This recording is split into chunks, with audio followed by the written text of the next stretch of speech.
going to do is strap down your arms to avoid any excessive movement on your part during the experiment. Is that too tight? Okay. This electrode is connected to the shock generator in the next room. And this electrode paste is to provide a good contact to avoid any blister or burn. Well, now I get a shock of 75 volts. He kind of did some yelling in there. 75 volts, Jim. Yelled out. Please continue. This will be at 3:30. Just how far can you go in this thing? As far as is necessary. I can't stand the pain. Help me out of here. Can't stand it. I'm not going to kill that man in there. You hear him hollering? He's As I said before, the shocks may be painful, but they're not dangerous. They're hollering. He can't stand it. What if something happens to him? The experiment requires that you continue, teacher. Yeah, but I'm not going to get that man sick in there. I mean, he's hollering in there. I mean, who's going to take the responsibility if anything happens to that gentleman? I'm responsible for anything that happens here. Continue, please. 285 volts.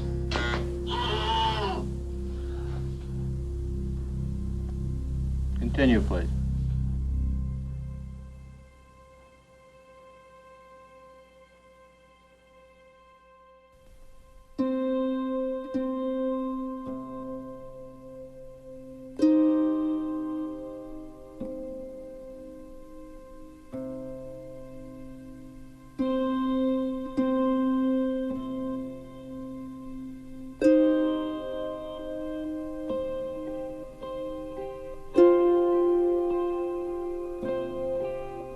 That place turned me into a monster. I was very angry. You know, just being Abu Ghraib, you know, it would change your whole mind frame. You know, you can go from being a docile, jolly guy, and you go to Abu Ghraib for a few, you know, just being in Iraq for a while, you know, you become, a robot. It was a door that I was afraid to walk through. You know, if you walk through it, at which point do you say it's enough? You know, what's cruel enough? How do you go back from that? And I was afraid that I just wouldn't come back, that I would just get lost. Something in your brain clicks that everything you see is normal. I mean, you'll go crazy if you don't adapt to what you're seeing. You gotta block it out. You gotta do something to make your day go by without going crazy.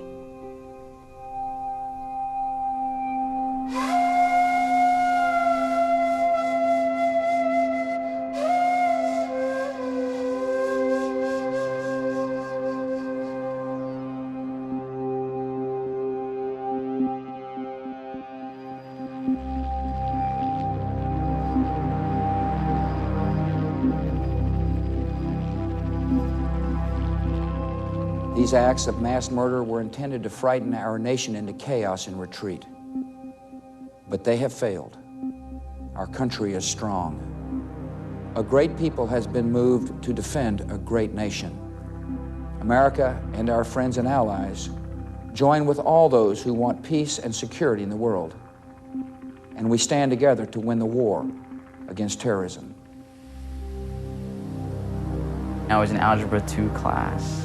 And it was just a regular day. We were sitting down waiting for class. And then there was an announcement. It was brought into real retrospect when my friend Chris, he leaned over and he's like, "Hey, aren't you in the reserves?" And I thought, yes I am. I am in the reserves. How is this gonna affect me? The ultimate reason I joined was to be a part of the effort to make the country a safer place. I wanted to help protect our country so that people that wanted to come in and attack us wouldn't have that opportunity again. It made me feel like we have to do something. It made me feel like, someone has to pay. It's like we can't let 2 buildings get blown up and not do anything about it.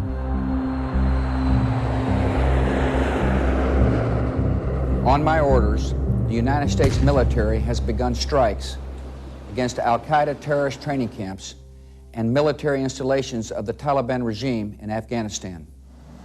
And we will do whatever it takes to smoke them out and get them running, and we'll get them.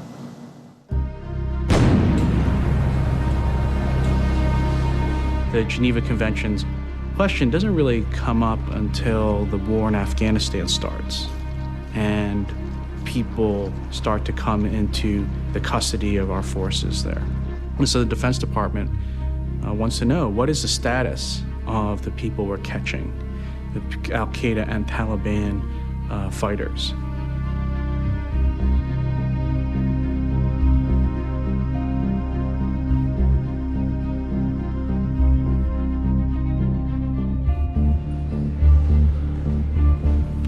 The four current Geneva Conventions were adopted in 1949, and they represent the standards against which all nations and all combating forces will be judged.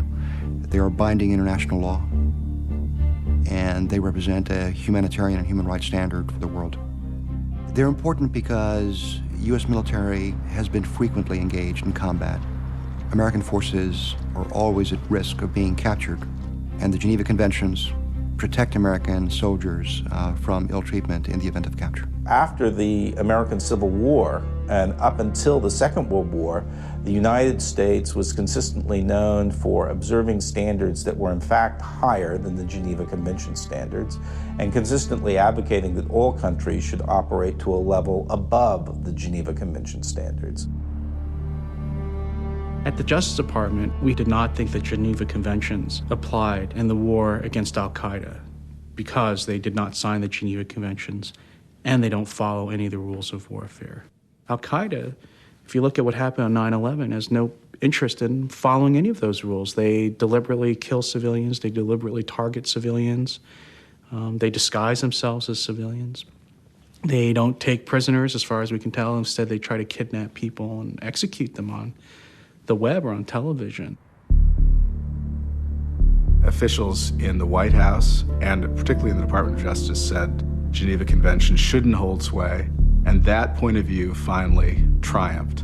The president made the decision early in 2002 that Geneva Conventions would not hold, and this was unprecedented in American history. It never happened before. The war is a terrible thing, and it's always right on the edge of falling apart. Of awful things happening. And the only way, sort of ironically, the only way to conduct a war in a civilized manner is to ensure that everybody understands what the rules are to the maximum extent possible. And when you start messing around with those rules, when you say they don't apply, they're all terrorists, so different rules apply, now you're in unlimited warfare. They will be handled not as prisoners of war, because they're not, but as unlawful combatants. As I understand it, technically, unlawful combatants do not have any rights under the Geneva Convention. This war was a war that was going to depend first and foremost on intelligence, that is, on information derived from prisoners of war. Therefore, rules regarding interrogation, what you could and couldn't do to prisoners, were absolutely central to fighting this new war.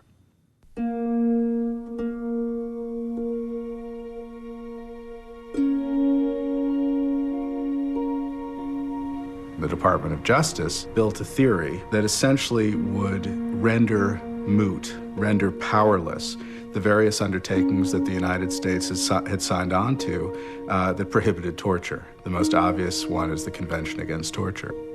The statute does not define many of the terms that it uses. It doesn't say what severe means, for example. It doesn't really contain any definition of physical pain or suffering. So our job was try to figure out what did that statute actually mean, because the words are ambiguous, vague, and had not been interpreted before. Our office eventually issued a memo in August of 2002 to the White House.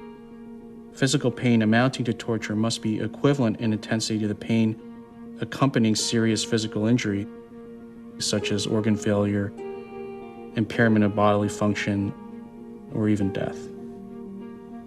The heart of this argument is to redefine torture so it is so narrowly conceived, it essentially allows very, very severe interrogation that cannot be construed to be torture. What this memo articulates is the view that torture is prohibited, but torture is defined very, very narrowly to consist almost of imminent death or loss of bodily organ or function.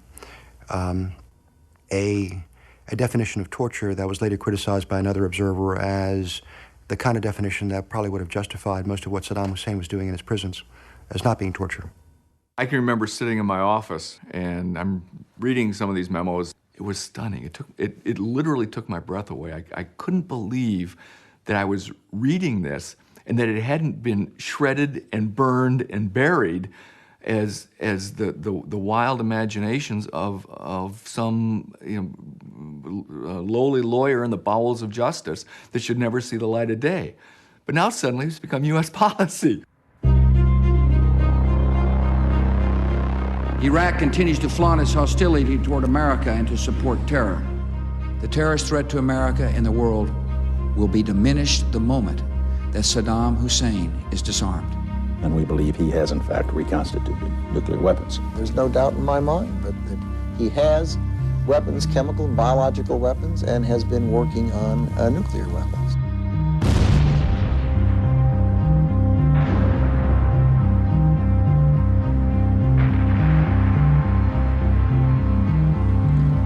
When I first got into Iraq, we saw, all the blown up tanks, that were bombed from the sky.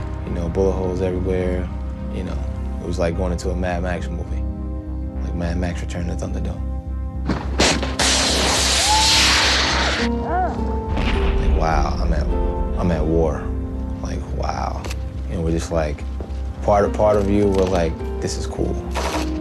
And then the other part of you was like, damn, well, we gotta do this. But someone gotta pay.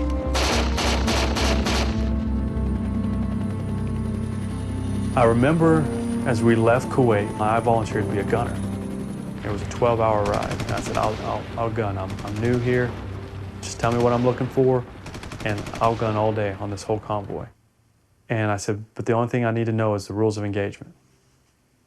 And they all kind of look at me. I'm like, I need our rules of engagement. I've never been in a combat zone before. And they said, well, if it looks like the enemy, shoot it. I'm like, no, I'm serious now. If I need rules of engagement, what constitutes the enemy, whatever. We just told you, Sergeant. If it looks like the enemy, shoot it. And I looked at him, I said, I've really never been outside the United States. Everything looks like the enemy to me out here. Are we leaving the other one just take it for us? These two.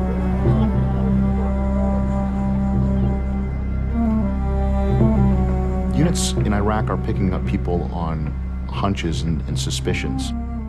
For instance, you'll get an intelligence report that someone driving a black Opel, which is a model of car over there, was involved in an IED attack. So they'll just round up people with black Opels and bring them in for interrogation. Any kind of hunch that these units had, they would act on it and arrest people. They just arrested everyone. وباب تنفتح علينا باب البيت من ضربة قوية. وطلعنا نشوف شكلهم الأمريكان داخل البيت كلهم. بنات دخلوا علينا اطلعوا برا. طلعونا كليتنا برا. احنا الأطفال والنساء واحنا الرجال. عزوا النساء والأطفال على صفحة واحنا الرجال على صفحة. وهاي 9 بالليل تقريبا. شلون جو بارد.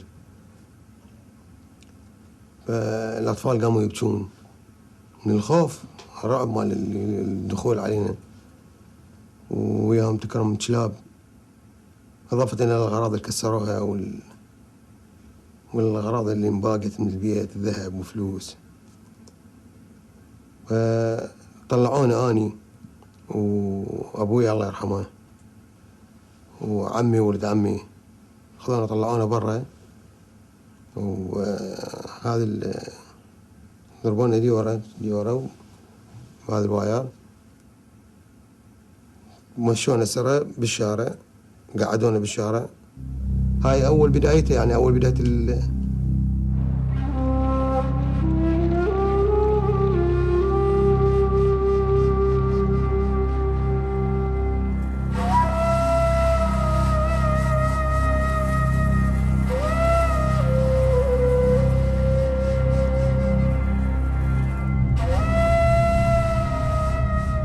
heard that over 30,000 people were executed over there during Saddam's regime.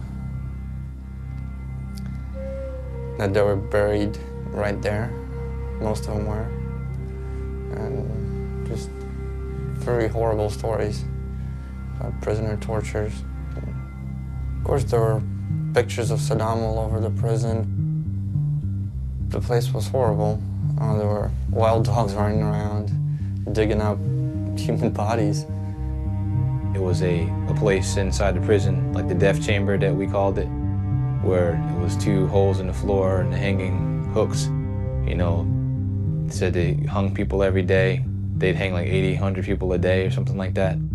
Where we lived at in our barracks, it was 2 ovens in there that we, what do you call it, an incinerator for bodies. It was kind of like, okay, whoa, where are we living at? You know how many lost souls or displaced souls are walking around here? It was very, very hot. The heat index, direct sunlight, was 130. And the odor was, I'll never forget the smell of Abu Ghraib. The smell of sweat and trash and feces and urine wafting through the air. It's just, I will never forget the smell of Abu Ghraib. Just a desert bowl of misery is the only way to describe it. And the place was just so dark, you know, and you knew the history. And I mean, like, you felt like it was a haunted place.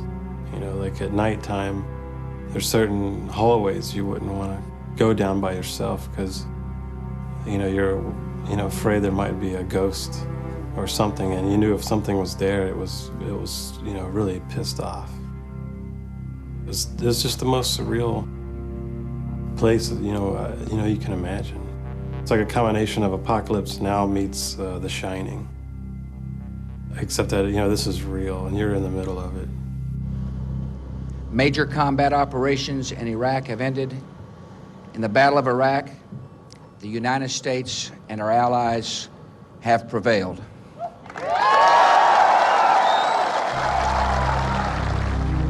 We got fucking at least 3 missiles here.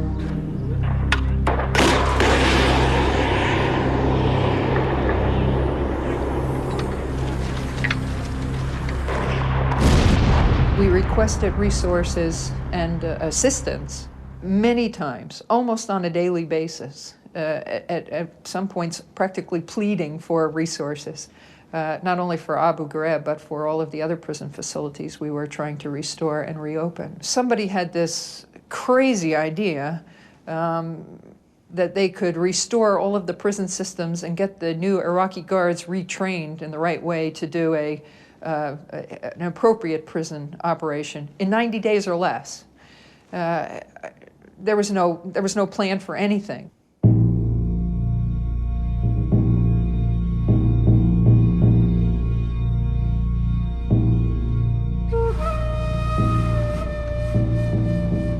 We get there and we're told, okay, put your weapons away, put your trucks away and park them. You're not going to need them any longer. We're like, what are you talking about?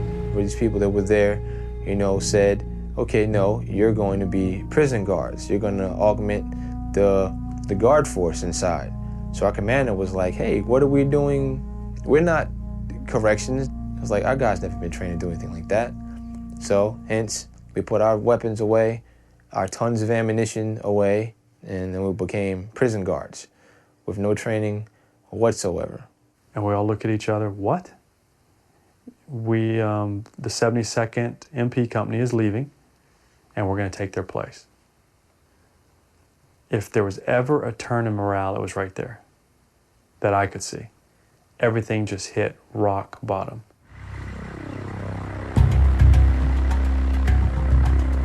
Abu Ghraib turned out to be the most attacked U.S. position in Iraq, meaning that they got shelled every day, shot at every day, every single day, all day, every day. And there was holes in one of the walls from shrapnel that a mortar had just hit. I think it was maybe a week before we came or a couple days before we came. And he was telling us how the guy was praying and a mortar hit and killed a bunch of prisoners. So, I mean, you definitely didn't feel safe being there. The road outside the prison is the most dangerous road on the planet Earth. You have more fatalities on that road, more IEDs on that road, more shots fired on that road than any road in the world.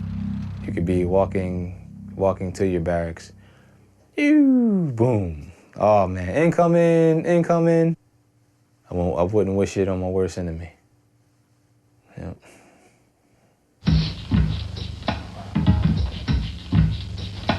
Which way to go? Honestly don't know. Flow brings dough, dough makes foes. Bros in my clothes, my mom won't close. Below every row where my mind is a basement. Do I actually have a choice on my placement? Do I really have a voice for my displacement? Am I in the front, running with my face wet? Or am I in the back, wondering where the race went? Don't wanna face it, feel like I'm in space. Kid, lost beyond time is a hard way to live. All they do is take, all I do is give. I'm so fucking tired of living in this pattern. Does everybody on earth also live in Saturn? Am I the one that's crazy? People's minds seem lazy. Way God made me, I'm thinking they can't face it. That's right. Abu Ghetto. Ghetto Abu. Oh, you don't want to say it? You don't want to say it?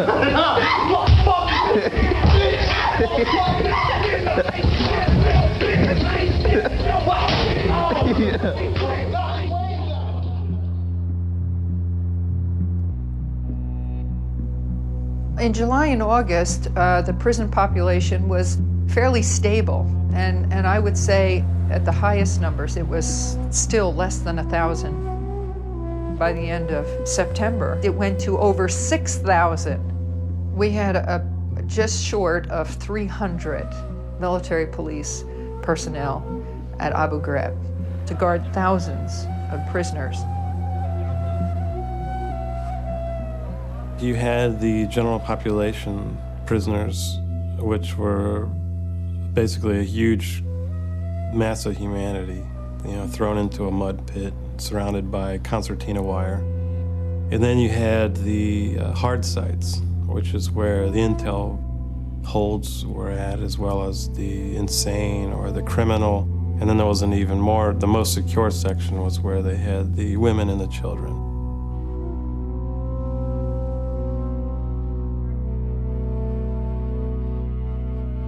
You know, the females that we had were, you know, the spouses or sisters or cousin of high-value detainees that were being used as, like, okay, well, we have your sister, we have your wife, you know, you need to turn yourself in. Same thing with the little children. And we had like 9-year-olds in there. I'm like, why do I have a 9-year-old in a prison? It's crazy. But yeah, that's what was there. I was chosen to work at the hard site because I'm a female, and they needed females working 1B. And that's mainly where they stuck me when Megan Ambule wasn't working.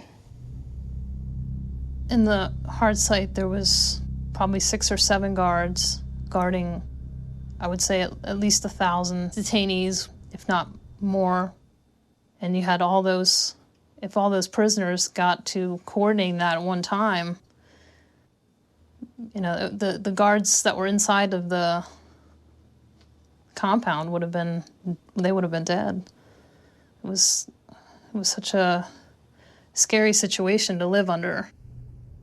The prisoners in the hard site were like the lowest scum on the earth, the Al-Qaeda's, the Taliban, Saddam Hussein, Fadain, Wahhabis, just all terrorist bad guys.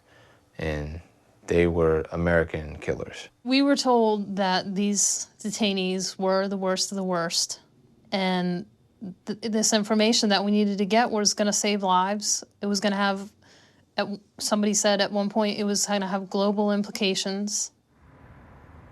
I think the military intelligence personnel were caught pretty much by surprise at this number of prisoners being brought in that had to undergo an interview at least, or interrogations. Their assessment within the first couple of weeks was, you know, ma'am, most of them are just guilty of being in the wrong place at the wrong time. They don't have any information. Well, according to them at that time, it was about 75 to 80% of the people being brought in really didn't have any information of value or any information at all about terrorism. The interrogators that I worked with at Abu Ghraib were all extremely frustrated by the lack of intelligence that they were getting during interrogations. And most of them attributed that to the fact that they had prisoners who didn't have intelligence to give them. The interrogators who were in my unit spent all year there, and they were telling me that they got nothing.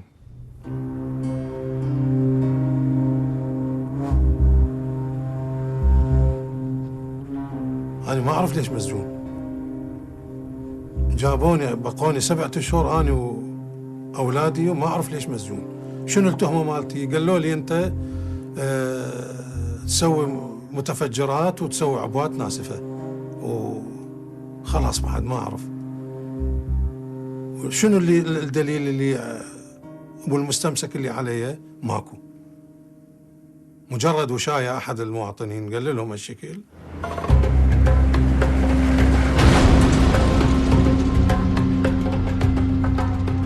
In the summer of 2003, the insurgency grew at a very rapid rate. You had the bombing of the UN headquarters in August, the bombing of the Jordanian embassy, the bombing of the Turkish embassy, and then at the end of October, the attack on the Rashid Hotel, where most American workers in the Green Zone were housed. Thanks to the United States of America, 50 million people once lived under tyranny, and today they live in freedom.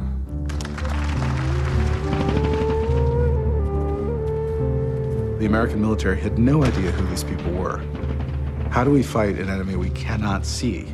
The only way to do that is to interrogate enough people that we will get usable intelligence that will allow us to nip the insurgency in the bud. And I think there was a degree of panic about the lack of intelligence and the lack of knowledge about the insurgency. Rumsfeld was openly irritated about it.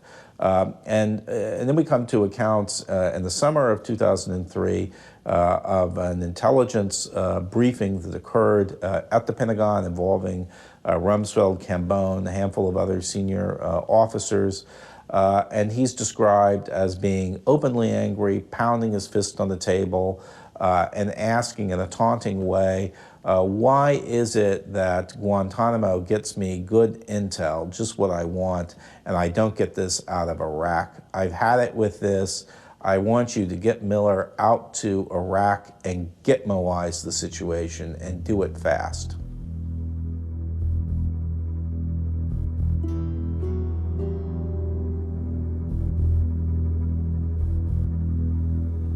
And Miller, by all accounts, is a man who is, in a way, Rumsfeld's kind of officer, which is to say he doesn't care about past practice, he doesn't care about tradition necessarily.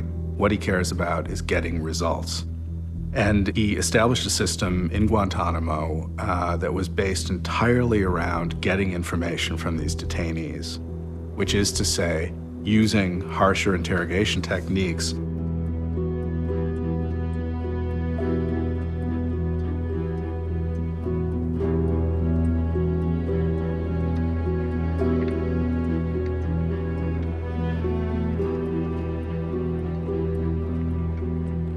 We detain the enemy combatants here at JTF Guantanamo in a humane manner.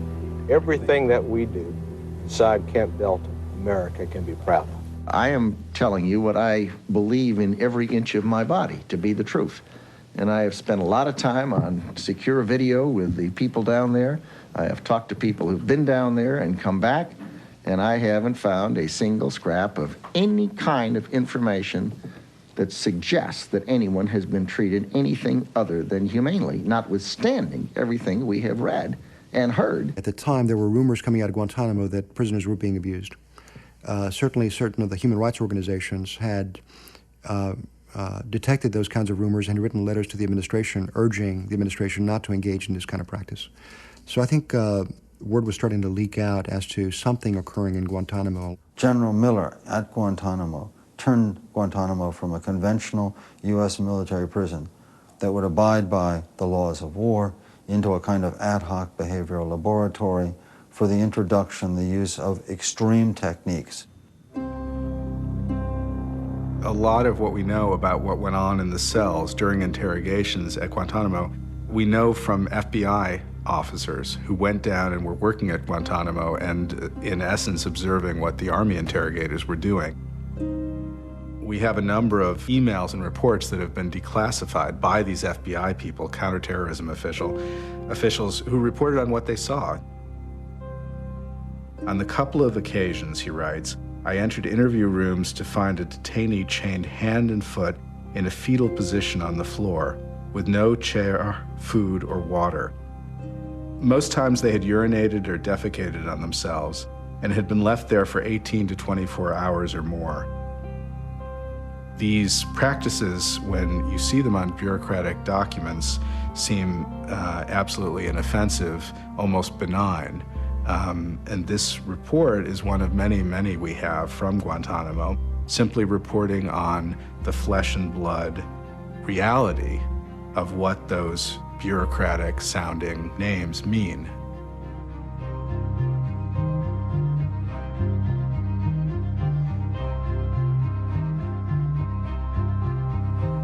Donald Rumsfeld approved a memo in response to pressures from interrogators in December of 2002, in which he approved all sorts of enhanced interrogation techniques. What he allows is solitary confinement, noise, light, dark, in other words, enhanced or extreme sensory disorientation. They include stress positions, and they include a series of techniques designed to undermine the self-confidence of the detainee. And subsequently, we learned that this includes sexual humiliation techniques, enforced nudity. What is most significant is that in it, Secretary of Defense Donald Rumsfeld, in his own name, approves the harshest interrogation techniques that have been approved in the history of our country. On the final copy of this so-called action memo, you see after Rumsfeld approves certain of these practices, including forced standing, he writes at the bottom, however, I stand for 8 to 10 hours a day. Why is standing limited to 4 hours? DR, Don Rumsfeld. This handwritten comment by Secretary Rumsfeld could be considered like a wink in the nod to the interrogators, suggesting that, never mind the actual limitations contained in the memorandum, do what you have to do to get the information requested.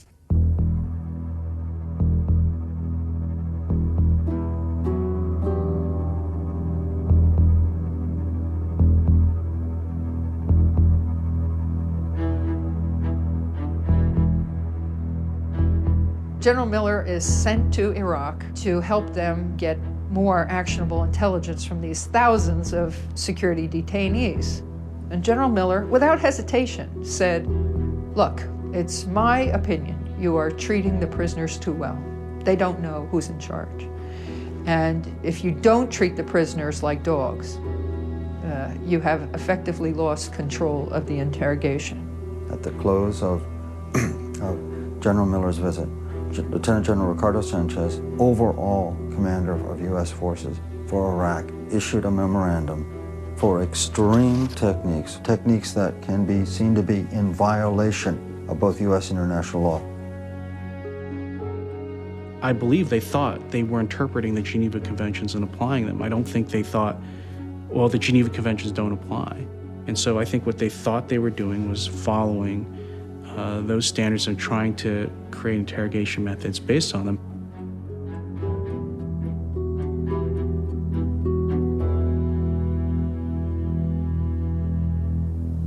There were so many changes in policies on what kind of stress positions you can use for how long and stuff of that nature. It was kind of confusing. It was never clear to me what was allowed and what wasn't allowed in Iraq. No one ever could make anything clear to me. When the questions were asked, it was like, hey, I don't know. No one could answer questions for us. All I remember is the first day I worked at the hard site, and that was October 18th, I believe, because I wrote a letter home. And all I knew was there was an interrogation going on, and there was a prisoner nicknamed Taxi Cab Driver who was handcuffed to a window backwards, naked, in one of the cells. and there was an interrogator there. I just left it alone. I wrote back home saying I didn't agree with it, and I went to work the next day. What's going on with the nakedness? It's like, why are these people naked? You know, I've never seen anything like that before in my life. You know, naked prisoners with panties on their heads and in compromising positions, you know, locked up. So what's going on with that? I didn't understand that. I got in there and there's this naked kid who's old enough to be my younger sibling, you know, just naked, just hiding his shame with his hand, trying to answer these questions. And no one raised any objection or any concern. It was just business. And our business by detainees was sometimes conducted naked. The nudity and the shackling of the prisoners was everyday occurrence. The prisoners that came in had to be strip searched no matter what, just as a security. Usually they came in with a sandbag on their head because their handler didn't want anybody to know they were there or didn't want them to see anybody else who was there. So they stood around naked with a sandbag on their head, standing on a box or holding something, not knowing where they were or what was going on.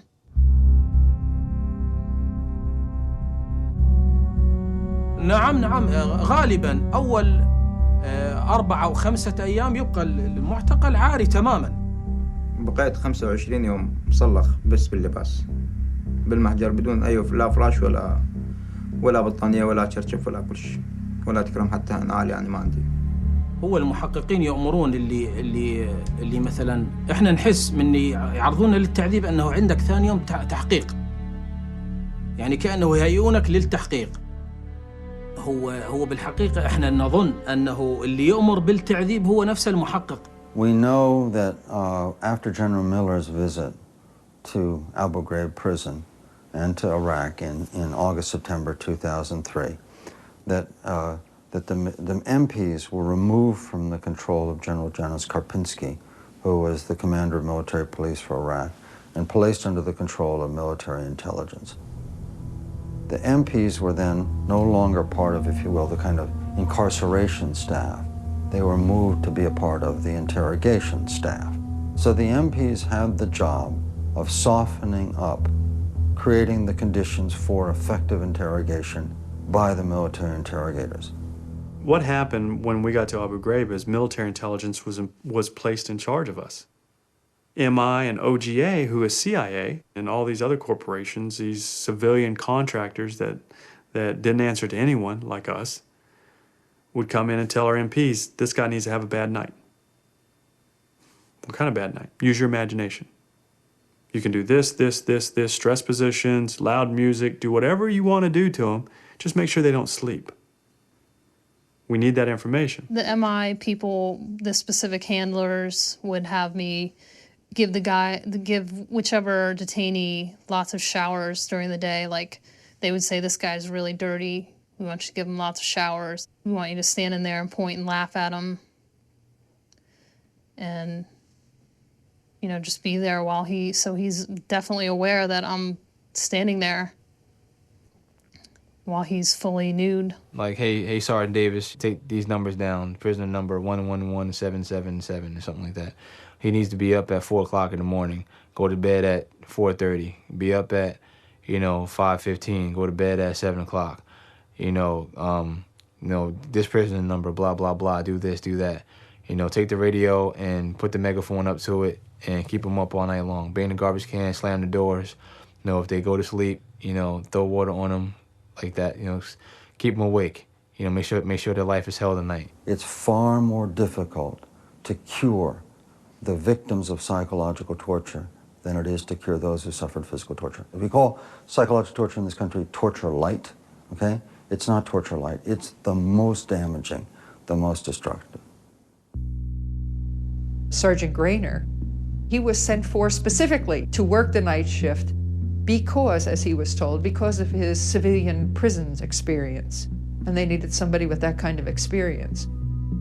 Tier 1 had just myself and Grainer at the time. There was only two of us, as far as military police, that were assigned to the tier on a 12-hour shift. Early on in October, Grainer was hoarse. He had a real raspy voice. And I said, "What's the matter? Grainer, you sick?" He goes, "No." He says, "I'm having to yell at detainees." And I said, "Oh, really?" He goes, "I have a question for you." He said, "MI and OGA are making me do things I feel are morally and ethically wrong. What should I do?" And I looked at him and I said, "Don't do it." He goes, "I don't have a choice." هو كل الأمور بيد المحقق، يعني ما يجري شيء غير ما يريد المحقق، بدليل يعني ذول الاثنين المدنيين اللي هو عمر جارنر أنه يعلقني بالسلسلة، يعني مسألة التعذيب أمامه. Get a little bit of power? You know what, this feels pretty good, actually. You get a little bit more power? Wait a minute, I need more. I'm addicted to this power, and it just starts building and building, and I believe that's what Grainer had. He got free reins from people and got all this power, and you're not going to turn the reins back over. It becomes who you are. It becomes what you're known for. كان جارنر مع رفاقه بعد 1 أو 2 ليلا يأتي ب4 أو 5 ويبدأون بتعذيب المعتقلين وكأنهم يقيمون حفلة. كان يتقن فن التعليق، يعلق من اليدين بزوايا لا يكاد الشخص أن يتحملها لمدة 5 دقائق. يبدأ يصرخ، فكان يعلق 5 أو 6 بأشكال مختلفة، وبعد نصف ساعة أو ساعة كانوا يصرخون جميعا، فكان يتمشى ويقول: الآن بدأت الموسيقى التي أريدها وأريد أن أسمعها. أو يسمعنا أصوات غريبة بالحاكي أو سماعة ما يخلينا ننام نهائيا، يعني يوميا، أو يطلع 2 أو 3 يعني، أو 2 أو 1 يعذبه يخليه يصرخ للصبح. هاي معدل يوم، يعني 50 يوم نهائيا ما كنوا بس جوع وأذية وتعب. هذا أخوي الأكبر.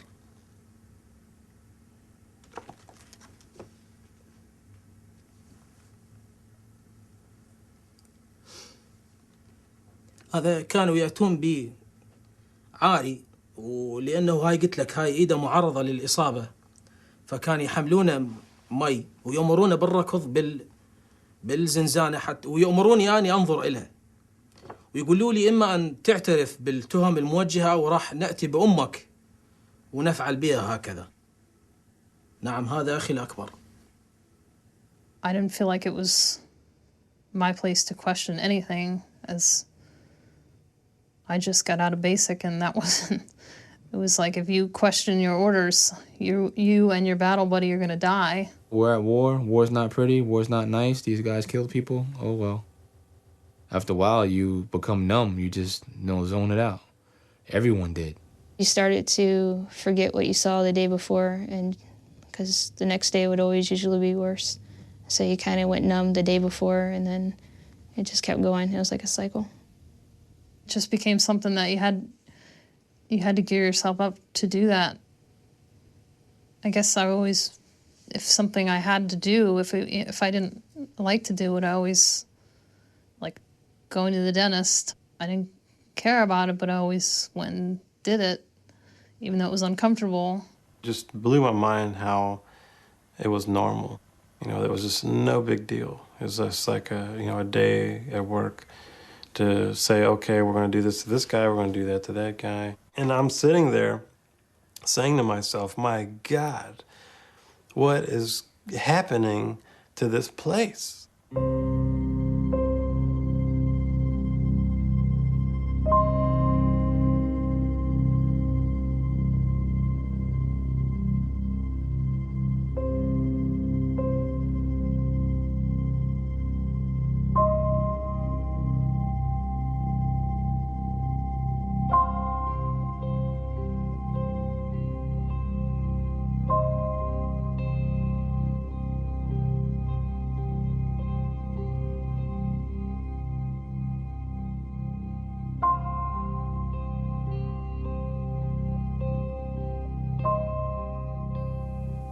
part of this that we don't understand is the powerful appeal and enormous destructiveness of torture.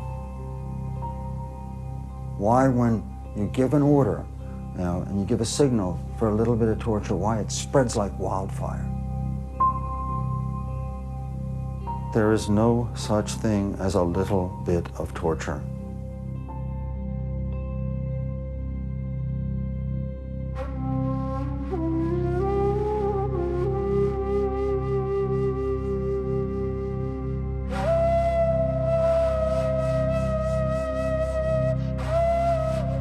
When I had that riot, that just set everybody off, you know, including myself. We were just like, that's it, it's the last straw.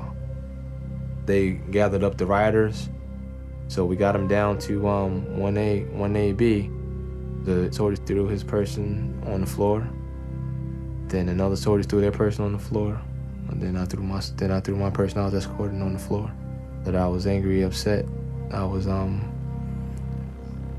wonder, like, why would you want to attack us? I know you're upset. We're upset too. You know, so I took my aggression out because, hey, well, it's been okay this whole time. I wrote the word rapist on one of them because his face sheet said he was a rapist, which was common practice to write on prisoners, just writing it on them. I don't even know why, but I just wrote it on him. I saw the one detainee in the simulated fellatio. At that point, Frederick took the sandbag off the head of the one and pointed at us to show him that there was females watching. To my knowledge, those guys were going to be interrogated to get information about the riot starting, about what was going on, what was going next. So that led me to be like, okay, these guys are getting ready to get interrogated, so I can help now. And I stepped on the toe of one of the detainees.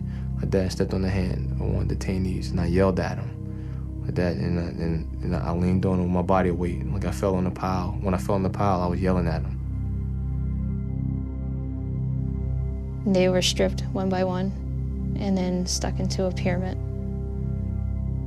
If I saw something, I took a photo of it. The first thing I think of is to take photos. That probably sounds really sick, but I'm always taking photos. I mean, that's just me. I've always taken photos. I was taking a photo from behind, and Sergeant Frederick said, hey, get in the photo, or let's take a photo or something to that effect. And Grainer was behind me, and I just gave a thumbs up and smiled. I realized it was a pretty stupid thing to do right away, but it happened.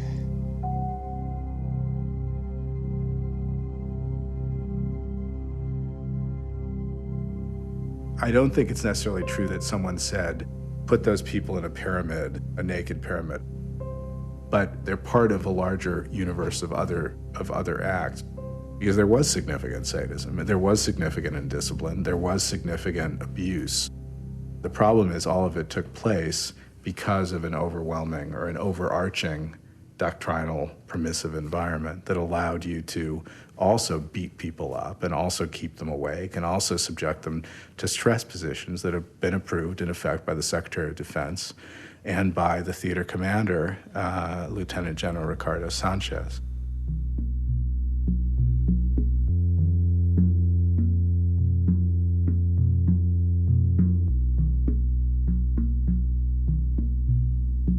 There was a soldier with a sort of speaker box, and he was shouting things into this room. Hey, what are you guys doing in there? Are you guys fucking in there? What are you, faggots? Out come these 3 naked, petrified Iraqi men. I go ahead and go in, and Grainer tells me they're interrogating these guys or whatever. Then they're handcuffing them together, and the entire time they're yelling, confess. You know you did it, confess. So I'm thinking, okay, what's going on here? They were asked to get down on their stomachs, and Remember, they're completely naked. They're asked to get down their stomachs and to crawl on the floor. Specialist Grainer was shouting, "That's not good enough. Go down far enough to where your genitals are scraping on the floor." نعم أنا شفت بعيني يعني قدامي أكو صور بها ثلاثة ومكلبشيهم كل من يعني يدوي يد الأخ. And they were made to crawl on their stomachs from that door to the end of the hall and back. فصلخهم كلهم وكلبشهم قام يسحل بيهم بالممر. هاي من العصر تقريبا من الليل بداية الليل لحد الصبح تعذيب وإحنا بدون نوم. وبالآخر قاموا يجيبهم ويفررهم بالممر الفوق والجو واحد. At that time, I can't say that I was sympathetic to the detainees because of what they've done. I was also outraged. I was extremely pissed off at them for what they've done. But at first, I stood to the side. And there was Specialist Kroll. I remember that with the water. He had a cup of water, and he was motioning with his finger to roll, and he was pouring water onto a detainee. Then somehow a football, a Nerf toy, came out. I don't know. I think one of the MPs brought it out. So this football was thrown around from a MP to MI, and I also threw it, and I hit a detainee in the leg with a Nerf ball. They arranged the detainees into a position to where they were mimicking having sex. They were shouting, they were crying, and there was just a lot of pleas, a lot of Allahs, and please, Mr. Please, please, please. كانوا بوقتها هم يصرخون صراخ يعني الله أكبر ويعيطون ويبكون ومستر بليس هم يتوسلون بالأمريكيين. The pressure was constantly building up, and when I saw these detainees and learned what they've done, I just kind of snapped. تعبنا كلش بس يعني ما بيدينا شيء احنا بنصمح جرومك بس نسكت نتألم ونبكي ونسكت.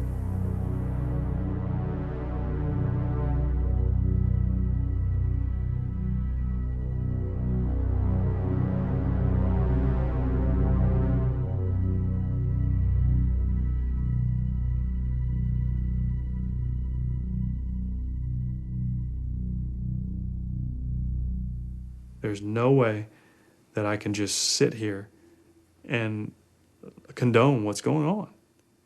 So then the next day, we get up early, we run missions, I come back, and then I report it to my lieutenant the following day, that day. And just told him, hey, military intelligence is over at the hard site doing some pretty weird things with naked detainees. He goes, what? I said, they're interrogating naked detainees. And he goes, you're not even supposed to be over there. And I'm thinking, what? I don't, and it's all these meltdown things that go through your brain like, no, you're not getting what I'm saying here. He goes, that's not even your job over there. You need to stay away from the hard side. Not too long, about 2-3 weeks after that is when Grainer got his aimment. Corporal Grainer, you are doing a fine job in Tier 1. As the NCOIC of the MI hold area, you have received many accolades from MI units here, and specifically from Lieutenant Colonel Jordan. Continue to perform at this level, and it will help us succeed at our overall mission. There's your verification that as odd and uncomfortable as the situation may be, it's what you're supposed to be doing.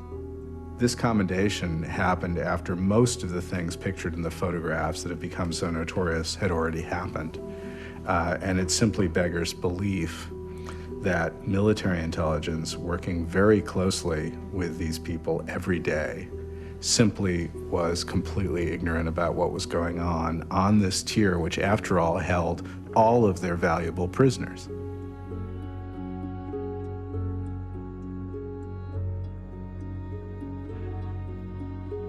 When I'd pick up detainees to go to jail, they would motion towards the side where there was a cedar building.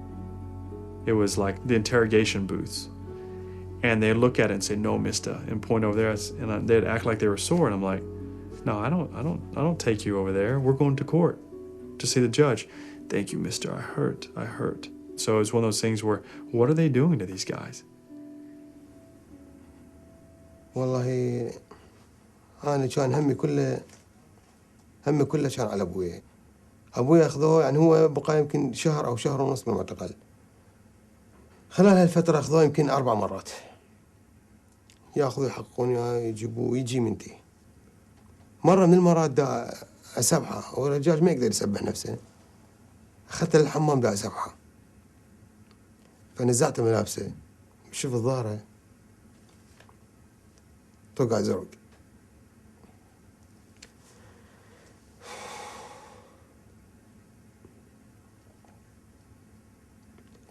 سألته قلت له أبوي شنو؟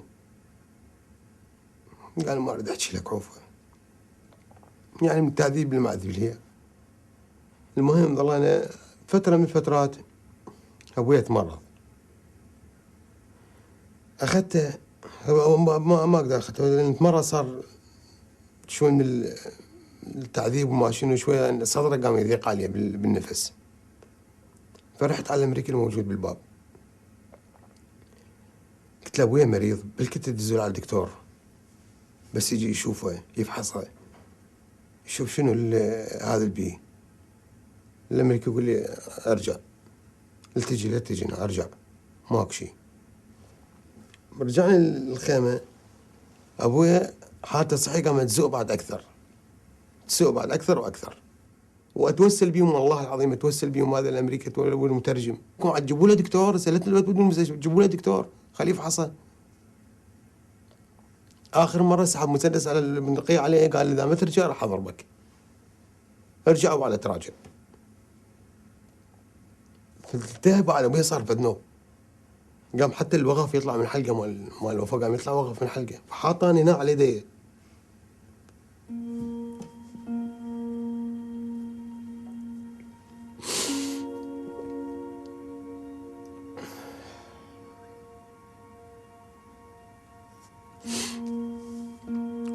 هو ذي شاهد لأن عرف بنفسه انتهى بعداي. طلعناه برا بالباب هو أنا على يدي من نار.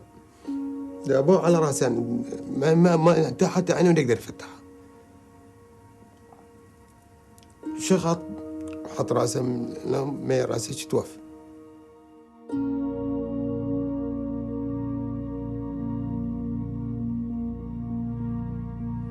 كان أشد وقعا على المعتقلين أصوات المعتقلين الذين يعذبون. في ليلة جاءوا بشراشف أو بردات ووضعوها على الزنزانات لكي لا يرى أحد شيء. وبدأوا يعذبون بأحدهم وكنا نسمع ما يجري وكانت روحه تزهق ونحن نسمع. حقيقة صوته كان يأخذ لب العقول ويوقف القلوب. ثم علمنا بعد ذلك أن هذا الرجل كان مناضل الجويلي. We have one clear case of someone who appears to have been tortured to death at Abu Ghraib, who was delivered, who was kept in ICE, who was off the records. He was a ghost detainee. Investigation conducted about this, tying this death to, as I recall, Navy SEALs and also CIA personnel. And, CIA, there seems to have been a policy decision not to prosecute homicides that resulted from this highly abusive conduct. We came to the prison and we were told that a prisoner just died and he died of a heart attack. And he was in the shower and that was it. They weren't gonna come pick him up right away because they didn't have any means and that he was in a body bag. So, of course, Sergeant Frederick and me were like, okay, it's just a dead body, right? He died of a heart attack. So we went in, and I believe Corporal Grainer took a photo of me. It was just a dead guy. It was supposed to be just a dead guy. And we didn't realize until after these photos that He was bleeding in places that you wouldn't bleed from getting a heart attack. Well, the thumbs up, I got that from the little kids. The smile, I always smile for cameras. It's just the natural thing you do when you're in front of a camera. It really wasn't anything negative towards this guy. Like, I didn't know he was just murdered. I just thought it was just, it's war, it's another dead guy, no big deal. CIA put him on ice, and they were going to try to get him out on a stretcher with IVs to cover up a murder. But has anybody been brought to trial for that? No, but Grainer and Sabrina were charged with those pictures. That, to me, is ridiculous. We won't charge the murderer even though it's ruled a homicide, but we'll charge you for taking pictures and exposing that a murder happened here. I don't understand. There is a hole in this whole investigation. It's a black, dark hole that says cover-up.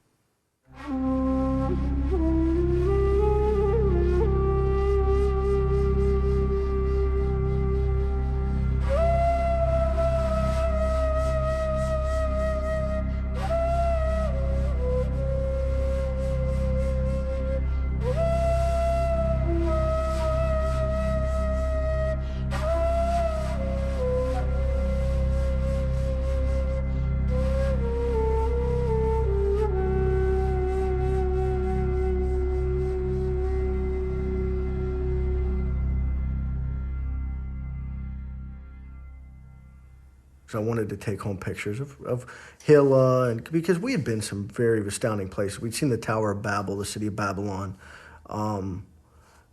and we had been through a lot of history stuff. You know, you read about in the Bible and in history books coming through Iraq. So I wanted that. I wanted pictures of that. I wanted pictures of things we'd experienced. And so I was asking everybody, "Hey, did you get any pictures of this? Did you get any pictures of that?" And when I talked to Grainer that night, I said, "Hey, man," I said, "I know you're always taking pictures. I want to get some pictures off of you." Takes out 2 CDs and says, "Here, just give them back to me when you get a chance." Probably 2 days later, I was looking at the pictures, and the first CD, it was all Hilla. You know, Babylon Palace, everything. Every place, you know, Camp Victory, the palaces we'd seen and everything. It was some good pictures. The second CD was everything dealing with the abuse. And I was like, "Oh my God, these are prisoners."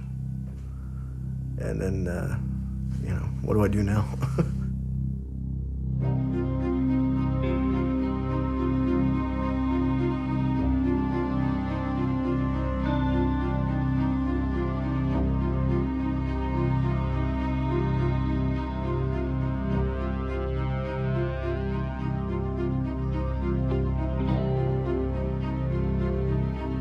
I heard Ambiel's voice, I heard England's voice, I heard Grainer's voice. I didn't hear Frederick. I did hear Frederick's voice, and I heard Sivitz's voice. All 5 of them were outside of the room I was in. I heard all their voices. I'm like, oh my God. Chief Arthur comes in and goes, "You're still here." I said, "Yeah, I'm still here. What are we gonna do? I've got them out here, he's in here, he can't get out the door." And finally, they went around and rounded up as many blankets as they could. And they had all of the 5 people stand up and turn around and face the other wall. Put blankets all over me. I mean, head to toe, covered in blankets. You couldn't see anything. I couldn't see anything. They were leading me. And they rushed me out past them, out the back door, and then pulled the blankets off and said, get out of here. And that's the last time I talked to CID about anything.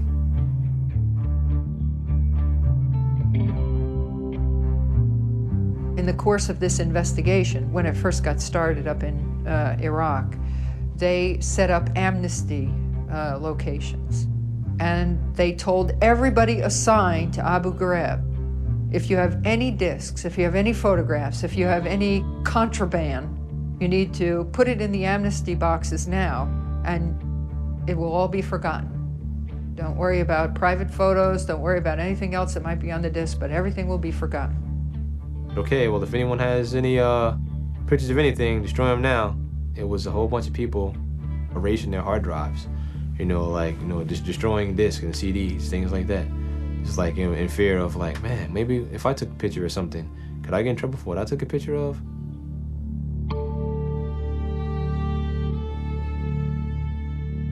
This is a picture of an Iraqi prisoner of war, and according to the U.S. Army, Americans did this to him. Torture, outrage. Arab TV networks plastering photos all over the airwaves today of U.S. troops apparently abusing Iraqi prisoners. Images are sickening, and the outrage they are causing worldwide continues to grow. About 6 months after I came back to the States, I walked into Best Buy, an electronics store, and I'm looking at TVs, and I see my picture and picture of other MPs, and you're naked detainees in this.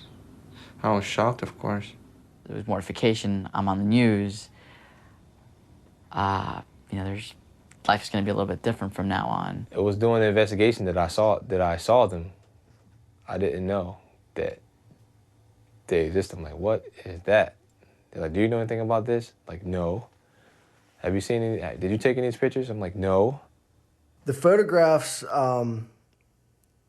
came out while I was at Balad Air Base. The first time any of us knew that my name was out there was when Secretary of Defense Rumsfeld on national TV thanked me. And I'm supposed to be anonymous. First Specialist Joseph Darby alerted the appropriate authorities that abuses were occurring. I was scared to death. I was actually about 10 feet from the TV in the chow hall with 4 or 5 other soldiers that they all knew. These were the guys that I trusted. And one of them looked at me and he goes, Darb, we need to leave, and leave now.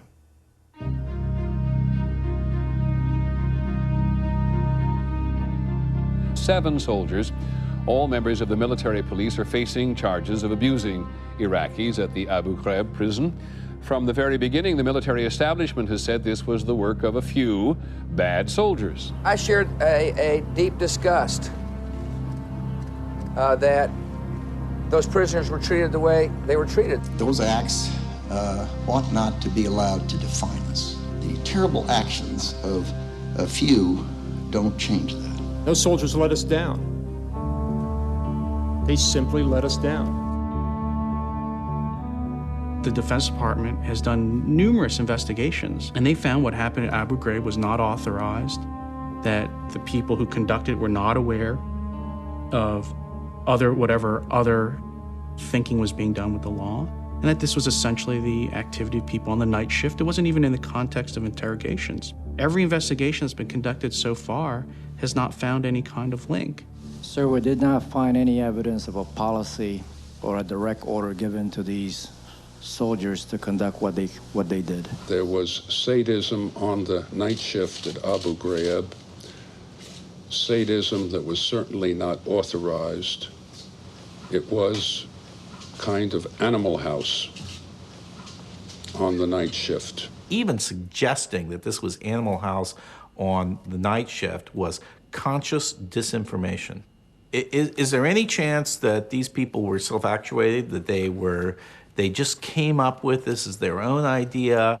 No, there's no chance of that whatsoever. Zero chance. What they're doing are very precisely described techniques that were developed for use on Arab men in the global war on terror, were implemented at Guantanamo, and were then brought to and used in Abu Ghraib. When you actually think about the Animal House on the night shift theory, you have a couple of problems. The big problem is that this actually is a practice that's well known to interrogators. It's called the Vietnam.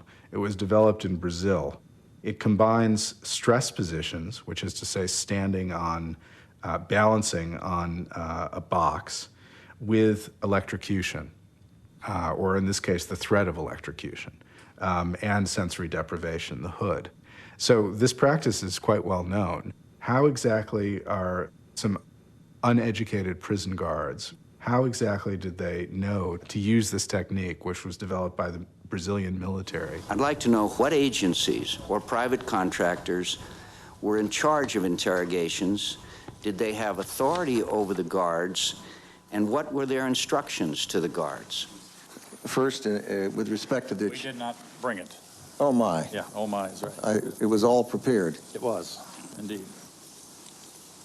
I'll walk through the chain of command and... No, you can submit the chain of command, please. Secretary Rumsfeld, in all due respect, You've got to answer this question, and it could be satisfied with a phone call. This is a pretty simple, straightforward question.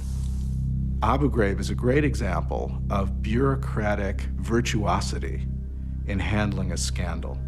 None of these reports looked at the whole chain of command. There is this long chain that leads from what was done to prisoners in the cells up through military police to the military intelligence who ordered it on some occasions, back to the Pentagon, back to the White House eventually.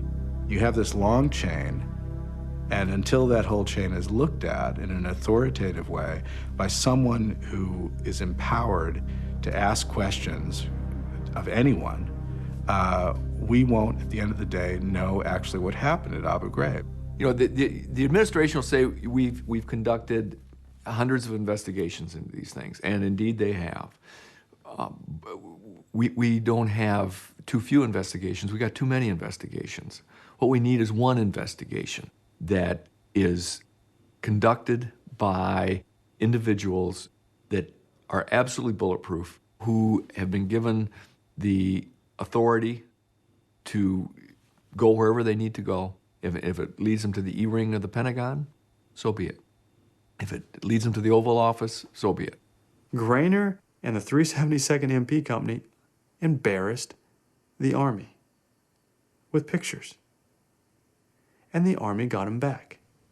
Nothing would have happened to anybody if the photographs wouldn't have been out. If there were no photographs, there would be no Abu Ghraib. There would have been no investigation. It'd have been, oh, okay, whatever. Everybody go home.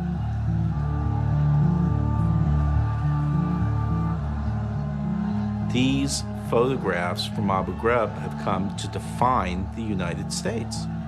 The U.S., which was viewed as certainly one of the principal advocates of human rights and the view of the dignity of human beings in the world, suddenly is viewed as a principal expositor of torture. The United States used to be the model, but it is no longer. If we adopt cruel treatment, as some might want us to adopt, if we embrace torture as something that is expedient and necessary in the instance, we sacrifice the long-term interest. We sacrifice our belief in human rights. We sacrifice our belief in the rule of law and what law should govern and what law should prohibit. And we blur the distinction between ourselves and the terrorists. And I'm convinced it would be counterproductive in the war on terror.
At that moment, I was a different person.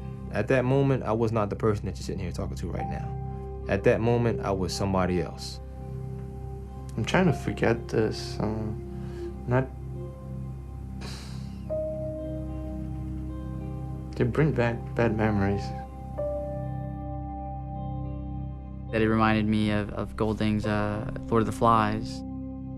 You know, that animalistic, that dark element in each of us is just brought out. It's just a matter of, you know, are the elements right? Now, yeah, maybe I have some regrets about what went on there. Even though it wasn't necessarily a comfortable thing to do.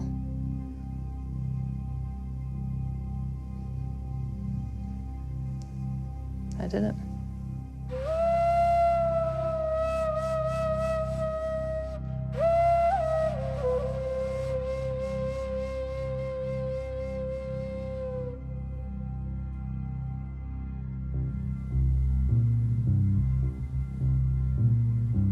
The results, as I observe them in the laboratory, are disturbing.